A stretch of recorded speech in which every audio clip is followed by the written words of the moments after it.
Hey y'all, this is Cindy. I'm the Tireless Tangler, and today for you I have a book review of Brian Crimmins, CZT's new Zentangle book called Zentangle Dingbatz. Dingbatz is a typography term, or actually a dingbat is a typography term from printing, where you have this type of little ornamentation that divides pages or sections on pages or embellishes the cover, things like that. So this is what a dingbat sort of thing in typography would be for printing. Now for Zentangle, last year, Maria Thomas and Rick Roberts, the founders of Zentangle Method, did a video, a kitchen table tangle video. And by the way, if you don't subscribe to their channel, I really highly recommend it. If you have not watched any of their videos, you should. I have to tell you, they change the way I think about drawing when I watch them, and that's a really cool thing. So they came out with a video called Zentangle Dingbatz, or Dingbatz with a Z. And this is their way of sort of putting a Zentangle swing on the dingbat situation.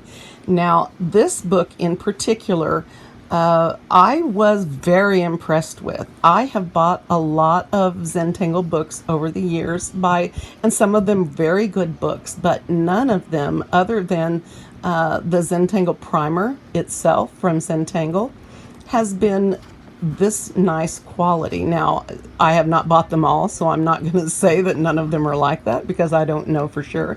But I have to say I was very impressed with the quality of this. It is well bound. It's clearly professionally done. The cover is nice.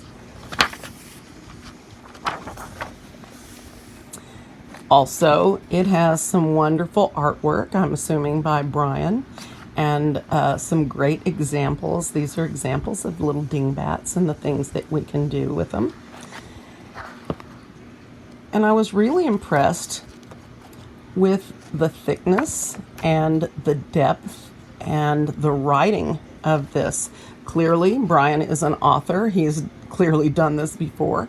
And this book shows it has a sense of professionalism from the writing and printing standpoint that I was very impressed with, and I'm kind of picky about those things. So let's look at this a little bit. Now, Brian writes an introduction in which he sort of explains how he came to Zentangle. And then he's got some examples of projects and dingbats. But what I loved most about this book was the fact that it started with a very basic, simple introduction to Zentangle. And it's very well written. It follows right along with the Zentangle primer, so it's very much an accurate accounting of Zentangle. And of course, Brian is a certified Zentangle teacher, so he should know.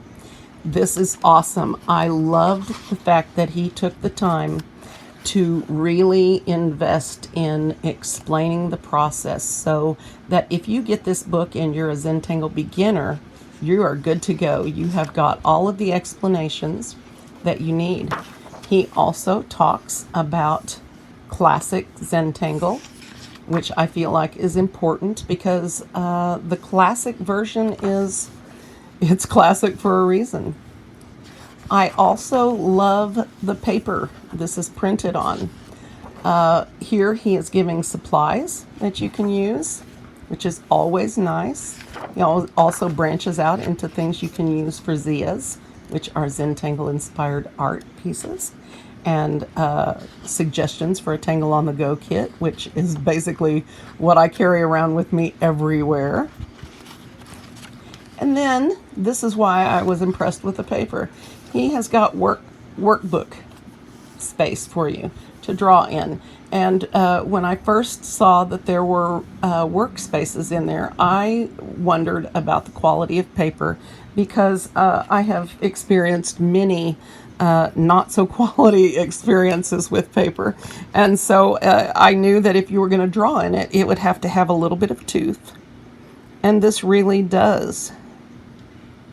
I don't know if I can draw well on it right now, but it really does take the pen well. And it has enough tooth to where it should take shading well, although I haven't tried that out yet. So I really, really appreciated not only the thoroughness and the writing and the professional way this is put together, but the care for the small details like the tooth of the paper I felt were excellent. Now, he has got practice areas for almost everything. And here is where he starts talking about dingbats.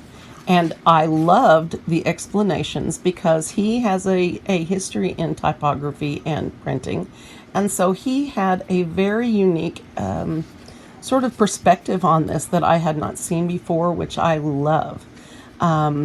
So one of the things we're going to do starting out while we do these projects is go over some of these simple tangles that he has listed in this book and some of the ways that they can be used in a decorative fashion so that when we start our projects, you're already very comfortable with that.